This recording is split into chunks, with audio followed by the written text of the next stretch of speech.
The night air was thick with humidity, mixing with the sharp scent of rain and asphalt. Rain poured steadily, drumming against the cracked pavement, turning the streets into slippery, shimmering ribbons of light. Red and blue police lights flashed relentlessly, slicing through the darkness like warning beacons. Their harsh glow reflected off wet windows and puddles, painting the world in urgent, chaotic colors. Inside the old sedan, Marcus's hands clenched the steering wheel as his breath hitched. The car was silent except for the steady beat of raindrops. "Step out of the car," a voice commanded. Marcus's fingers trembled, not from the cold, but from a mix of dread and disbelief. He had done nothing wrong. Just coming home from work. He unlatched the door slowly, the wet night air hitting his face like a cold slap. His jacket was soaked, the fabric clinging uncomfortably to his skin. Two officers stood near the curb. The first, tall and rigid, eyes sharp and cold, held a flashlight that cut through the darkness. The second officer's gaze was fixed on Marcus with an intensity that sent a chill deeper than the night's chill. "License and registration," the tall officer barked, his voice curt, like an order from some distant, unreachable power. Marcus reached into his pocket, pulling out the worn leather wallet. His fingers fumbled slightly, slick with rain. Suddenly the officer took a step forward, invading Marcus's personal space. Without a word, without warning, he spat. The wet spit hit Marcus's jacket, splattering across the fabric with a sickening sound. Time seemed to slow. The rain's patter faded into a distant hum. Marcus's heart slammed in his chest. His eyes widened, stunned. What was that for?" Marcus's voice cracked. The officer sneered, leaning in closer. "Watch your tone, boy.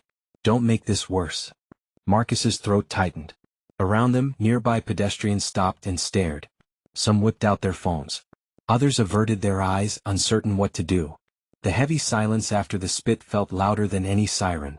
Marcus wiped his jacket, trembling with a mixture of fury and fear. "I haven't done anything wrong." "You don't talk back to an officer," the officer snapped. Marcus took a deep breath, trying to steady himself.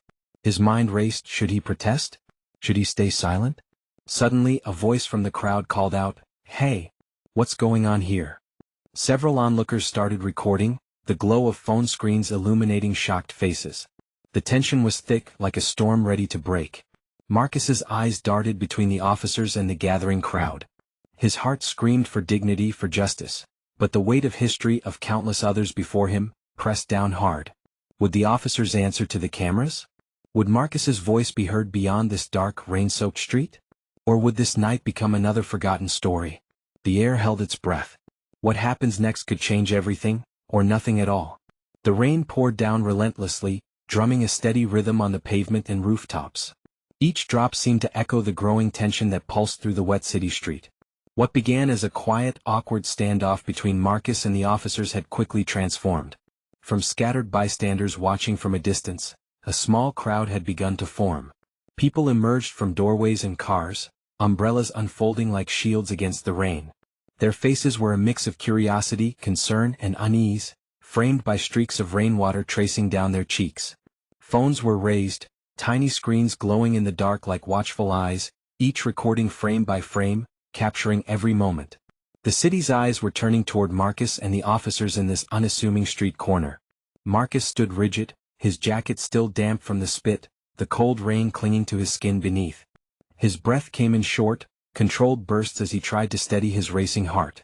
The raw mix of emotions was fierce. Shock, humiliation, anger, and fear tangled inside him like a storm. The taller officer tried to reclaim command, his voice sharp but tinged with frustration. "Everyone step back. Move away from the scene." But the crowd didn't move. Instead, a low murmur of voices rose, growing louder. Some whispered questions, others murmured words of solidarity. A woman in a bright yellow raincoat pushed through the crowd. Her voice rang out clear and unwavering despite the rain's pounding. "Why did you spit on him? That's disgusting and disrespectful." The officer's jaw tightened. He glanced at Marcus's soaked jacket and then back at the crowd, clearly uncomfortable under their gaze.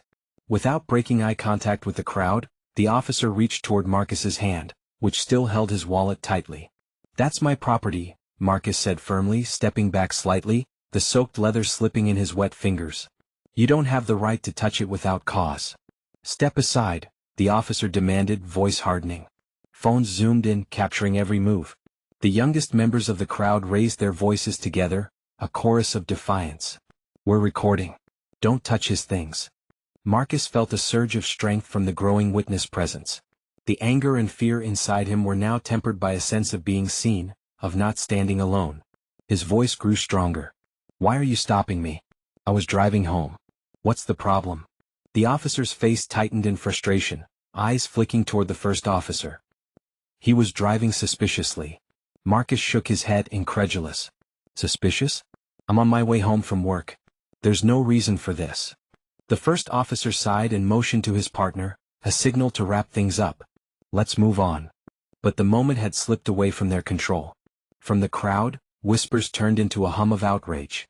Some talked quietly about posting the video online. Others already tapped at screens, uploading clips in real time. Marcus's chest tightened with a mixture of relief and dread. The world was watching, but the stakes felt higher than ever. He was no longer just a man caught in the rain, he was now a symbol of something broken. A symbol of disrespect, systemic injustice, and the long history of marginalization. Suddenly, a voice rose from the crowd. A young woman stepped forward, her eyes steady and voice calm but firm. "I saw what happened. You had no right to treat him that way." The officer's eyes narrowed, the cold flicker of anger crossing his face, but he said nothing.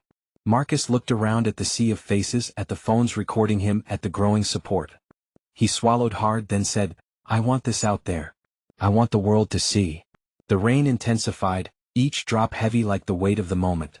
Thunder rumbled low in the distance, as if the storm itself was bearing witness. What would the officers do next? Would they face accountability under the watchful eyes of the crowd and the cameras? Or would this night become yet another erased story, lost beneath the noise and rain? The answer hangs in the heavy, humid air, waiting. This is just the beginning. The rain had finally eased to a light drizzle, but the charged atmosphere on that city street showed no signs of cooling down.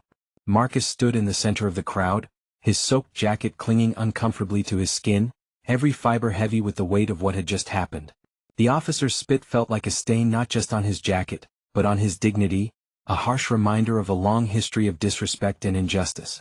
Around him, the crowd remained tense yet hopeful, their phones still recording every detail. Faces were illuminated by the soft glow of screens, eyes fixed not on Marcus alone but on the two officers who now looked less confident, more cautious. The taller officer stepped forward, clearing his throat with a forced calm. "Sir, we need you to cooperate. This isn't helping anyone." His voice was steady but carried an edge, the kind of edge that says, "You're supposed to back down." Marcus lifted his chin and met his gaze squarely. "I'm cooperating. But what I won't do is let this slide. You spat on me. I demand a formal complaint be taken." The officer's jaw tightened. His eyes flicked nervously toward his partner. "There will be no complaint if you just walk away." A ripple of murmurs swept through the crowd. Many held their phones higher, voices growing louder with frustration and support. From the edge of the group, a man stepped forward, voice firm and unwavering. "You're on camera. Every second. Don't think you can cover this up." Others nodded, echoing his sentiment, their faces a mixture of outrage and solidarity. For the first time that night, Marcus felt a spark of real hope. He was no longer isolated. These witnesses, these recordings, they were his shield. Suddenly, the sound of hurried footsteps broke through the tension. A third officer appeared, clearly a supervisor, summoned by the commotion. His face was stern as he quickly assessed the situation. The crowd, the officers, Marcus. "What's going on here?" the supervisor demanded, voice cutting through the murmurs. One of the witnesses, a young woman, spoke up quickly. "This officer spat on this man for no reason. We're all recording it."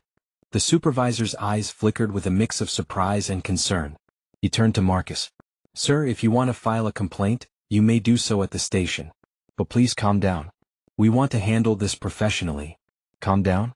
The words hit Marcus harder than the rain ever had. After being humiliated in front of strangers, after being spat on, calm down felt like a demand to erase his pain. But he nodded slowly, keeping his voice measured. "I will file a complaint. I want this documented." The supervisor looked to the two officers, his tone firm. "You will both come with me to the precinct. There will be a full investigation. This matter cannot be ignored." The officers exchanged uneasy glances but obeyed. Their earlier confidence was gone, replaced by a quiet tension as they were led away. The crowd began to break up slowly, whispers spreading quickly like wildfire. "Did you see that? He spat on him. "I hope justice is done. We need to keep watching." Marcus stood still for a moment, eyes on his soaked jacket, then lifted to the darkening sky. The rain had stopped, but the storm inside him churned with a mixture of relief, anger, and cautious hope. This was not the end, it was just the beginning. Would this incident be a turning point? Or would it become just another forgotten story, buried beneath a flood of similar injustices? Only time would tell. The precinct was a stark contrast to the wet, dimly lit street where everything had unfolded. Inside, fluorescent lights hummed overhead, casting a cold, harsh glow on the gray walls and worn linoleum floors. The smell of stale coffee and paper filled the air, mingling with the quiet buzz of radios and the occasional clatter of footsteps down the hall. Marcus sat alone in a cramped interview room, the dampness from the rain still clinging to his jacket. His fingers nervously drummed on the edge of the metal table. The hours crawled by as he replayed every moment of that night. The spit that landed on his jacket, the officer's sneer, the crowd gathering to watch, and the flashes of phone screens capturing it all. He tried to steady his breathing, but the weight in his chest was heavy, an aching mix of humiliation, anger, and the heavy burden of history. The door finally opened. The supervisor who had arrived at the scene stepped in, clipboard in hand, face unreadable but professional. "We've reviewed the footage captured by witnesses," he began, his voice steady but guarded. "The department is committed to taking allegations of misconduct seriously." Marcus leaned forward, hope flickering. "What's the next step?" "There will be a full internal investigation," the supervisor explained. "The officers involved will be questioned separately. Depending on the findings, disciplinary action will be considered." Marcus nodded, but the hope felt fragile. He'd seen too many complaints buried, too many officers cleared without accountability. The system was slow, and often resistant. Days passed, and the video from that night exploded across social media platforms. Thousands shared it with captions like "Justice for Marcus" and "No more disrespect." News stations picked up the story, interviewing Marcus and community leaders. His story reached far beyond that street corner, sparking conversations about police conduct and racial profiling nationwide. But with the attention came backlash. Some questioned Marcus's behavior, suggesting he provoked the officers. Others spread hateful comments, dismissing the incident as exaggerated or fabricated. Marcus found himself thrust into an exhausting public spotlight. A battle fought not just against police misconduct but also against skepticism and hostility. Amid the noise, local civil rights groups contacted Marcus, offering legal assistance and support.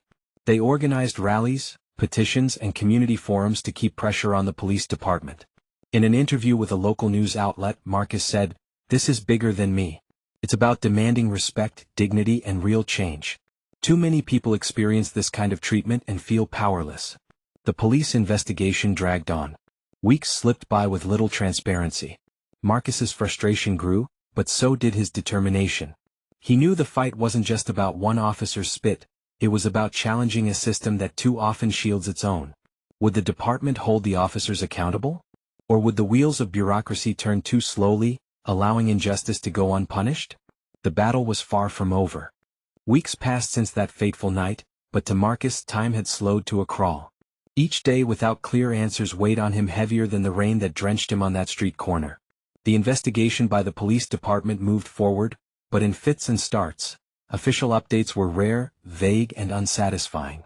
The slow grind of bureaucracy left Marcus and his supporters restless and frustrated. Yet, despite the silence from the authorities, the story had taken on a life of its own. The video capturing the officer's disrespectful act went viral, spreading rapidly across social media platforms. Thousands shared it with hashtags like #JusticeForMarcus, #EndPoliceDisrespect, and #AccountabilityNow. What began as isolated outrage transformed into organized resistance. Community leaders, activists, and concerned citizens rallied together, determined to keep the spotlight on Marcus's case and demand systemic change. Vigils were held on street corners and community centers, candlelight flickering in the evening air, symbolic of hope amidst darkness. Signs appeared everywhere: "Respect lives here," "No more silence," "Dignity for all."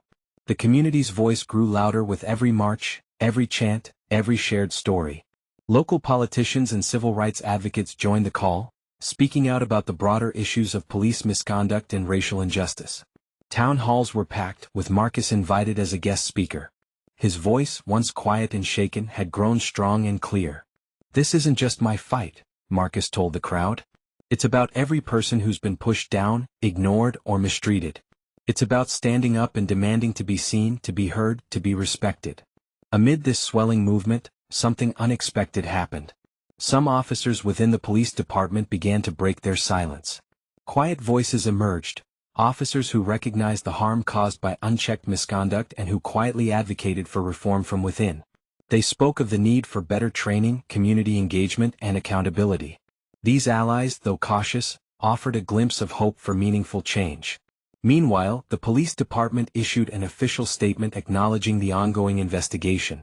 The statement promised transparency and swift action. Though some saw it as mere public relations, it energized many in the community who felt their demands were finally being heard. Behind the scenes, Marcus's legal team was hard at work. They collected testimonies from eyewitnesses, analyzed hours of video footage, and began building a civil lawsuit not just about the spit, but about a pattern of abuse and disrespect toward black residents in the city. Yet the journey was far from smooth. Marcus faced waves of backlash. Online trolls targeted him and his family with hateful messages. Some detractors tried to discredit his character, questioning his actions that night or painting him as the instigator. Each attack was a harsh reminder of the deep-seated prejudice that still thrived beneath the surface. But Marcus refused to be silenced or shamed. He found strength in the community's solidarity, in the thousands who marched, signed petitions, and demanded justice. The fight had become bigger than one man. It was a collective stand against a system that too often shielded wrongdoing and devalued black lives. The question remained: would the police department follow through with genuine accountability? Could this moment ignite the reforms so many had long called for? The answers to these questions would ripple far beyond Marcus's own story, shaping the future of an entire community hungry for change. The battle was ongoing, and the world was watching. Months had passed since that stormy night when Marcus's life was changed forever. The echoes of the rain, the spit, and the flashing red and blue lights lingered in his memory like a heavy fog. But what began as a moment of humiliation and pain had evolved into something much larger, a movement demanding change. The police department's response arrived slowly but with undeniable weight. After months of internal investigation, public pressure, and community outcry, the officer who spat on Marcus was suspended. The suspension came with the announcement of a pending disciplinary review, a rare public acknowledgement that misconduct had occurred. For Marcus, it was a bittersweet victory. At a packed community hall, surrounded by supporters, activists, and reporters, he spoke with measured strength. "This moment isn't just about punishment," Marcus said. "It's about respect. About rebuilding trust between the police and the people they serve. About making sure no one else suffers what I did." He spoke candidly about the emotional toll, the sleepless nights, the anxiety, the weight of being the face of a fight so many shared but few were willing to confront openly. "I carry the pain of that night with me, but I also carry hope. Hope that change is possible when we stand together." The department pledged to launch new initiatives: mandatory de-escalation training, racial bias education, and programs aimed at improving community relations. A task force was formed, including community leaders, to oversee these reforms and ensure transparency. Yet Marcus and his supporters knew that true reform would take more than promises and training sessions. It required systemic overhaul, policies rewritten, cultures transformed, accountability mechanisms strengthened. He became an active voice in local advocacy groups, attending city council meetings, pushing for independent civilian oversight boards, and demanding public access to police conduct reports. The city responded with tentative steps toward transparency. Body camera policies were reviewed and expanded, community policing efforts were initiated, and open forums between officers and residents became more frequent. But healing was slow. Marcus shared openly about the lingering trauma, the flashbacks of that night, the stress of public scrutiny, and the personal sacrifices made to become a symbol of resistance. Still, with every rally, every meeting, every shared story, hope grew. At a recent rally, Marcus addressed the crowd, his voice steady and resolute. "The fight is far from over. But each step forward is a victory. Each voice raised in unity chips away at a system built on silence and oppression." His journey became a beacon, not just for his community but for all who struggle against injustice. A reminder that courage, solidarity, and persistence can light a path through even the darkest storms. So now, what will you do with this story? Will you turn away or will you listen? Will you stand silent or will you raise your voice? Will you be a bystander or will you be an ally? The choice rests with each of us. Thank you for following Marcus's story. Share this video. Subscribe to the channel. Join the conversation. Together we keep the fight for justice alive.